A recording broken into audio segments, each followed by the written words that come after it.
వేసవికాలంలో నేను మొక్కలకి లిక్విడ్ ఫెర్టిలైజర్ ఎక్కువగా ఇస్తాను. దీనివల్ల ఏమవుతుందంటే నేల గుల్లగా ఉండి తేమని ఎక్కువగా పట్టి ఉంచుకుంటది గనక వేర్లు చక్కగా చల్లగా ఉండి మొక్క బలంగా ఉంటుంది.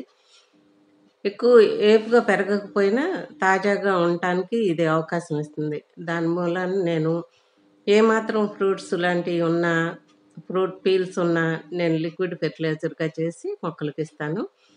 ఈ ఊరెళ్ళేటప్పుడు పండేసెళ్ళాను. వచ్చేసరికి అన్నీ పండిపోయి, పాడైపోయి ఉన్నాయి. మిగలబండిపోయి, పూసేసి అట్లాగా.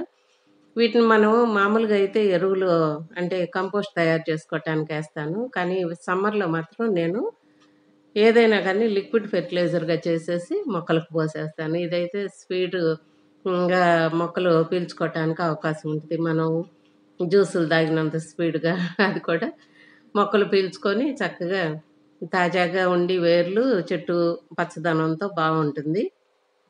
ఈ వేసవికాలంలో మరీ ఎండలెక్కువగున్నాయి కనుక మొక్క వడబడిపోతున్నదల్లా చూసి ఎక్కడెక్కడ మొక్కలు బాగోలేదో వాటన్నిటికీ ఈ లిక్విడ్‌లు ఇచ్చుకుంటా ఉంటాను.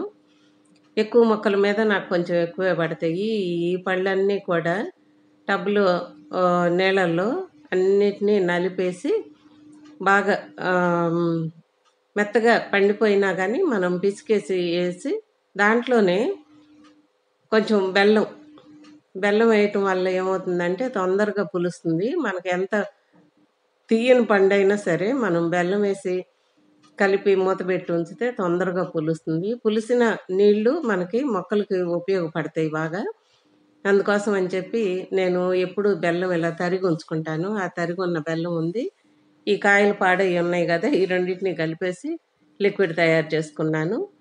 దీనివలన మొక్కలకి చాలా హ్మ్, ఉపయోగం. మనకి పనికిరానిదల్లా మొక్కలకు ఉపయోగపడుతుంది గనక, నేను ఏ పళ్ళని కూడా పాడైనయి అంటే పా పారేయను. ఇట్లా సమ్మర్‌లో మాత్రం లిక్విడ్ ఫెర్టిలైజర్‌గానే చేస్తాను. ఈ పళ్ళన్నీ కూడా బాగా పిసికేసి బెల్లం కలిపి మూత పెట్టేసి ఉంచితే 3 రోజులకల్లా ఇట్లా తెల్లగా పులిసి కనబడుతుంది.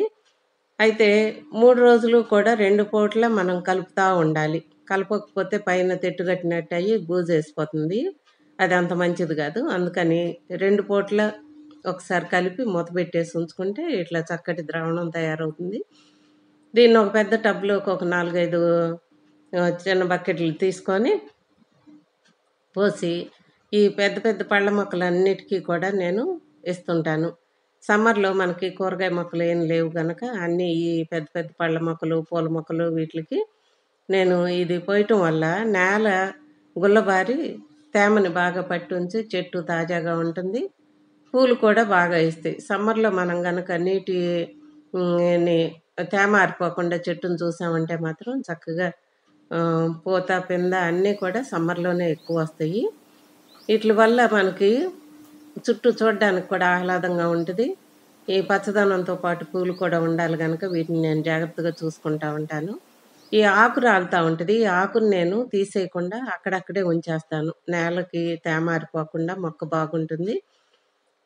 గొప్పగా పెరగకపోయినా చావకుండా ఉంటది గదా! అందుకోసం అని ఇంకా ఈ మిగిలిన లిక్విడ్‌ని మళ్ళీ కలిపేసి మూతబెట్టి మళ్ళీ ఒక వారం ఆగిన తర్వాతో, 2 రోజులు ఆగిన తర్వాతో మిగతా మొక్కలకు పోసుకుంటాను.